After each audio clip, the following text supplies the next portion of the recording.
In this video, I'm going to answer the question, how long does the battery last on a Samsung Galaxy S26? So if we consider a typical daily use of the phone, if you are wondering how long the battery is going to last from 100 to 0, then the average time is going to be something around 15 hours and 20 minutes. Of course, this time is going to be different for every person, for every Samsung Galaxy S26 user, because the time depends on many different things. There are lots of variables, like for example, what you are doing with your phone, how often you use it throughout your day, what features are enabled or disabled, and so on and so forth. So let's say that we are going to use our phone just for calling. In that case, most likely the battery is going to last even above 27 hours. According to gsmarena.com, it's going to be 27 hours and 37 minutes.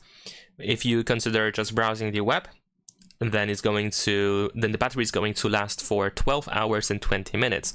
For watching videos, it's going to be slightly above 24 hours. And in the case of gaming, if you just play games on your phone, then the battery should last approximately 9 hours and 30 minutes. However, this time also depends on the types of games that you play and how demanding they are. And there we go. So this is, of course, how it looks like. This is the average time. But of course, once again, keep in mind that, for example, if you don't play games at all, or if you have certain features enabled or disabled, like if you use animated wallpapers, or maybe if you have certain features just enabled in the settings of your phone, like some display settings here and there, of course, they also have an impact on the battery, and the time might be even lower or maybe higher. So that's pretty much it. Leave a like and subscribe.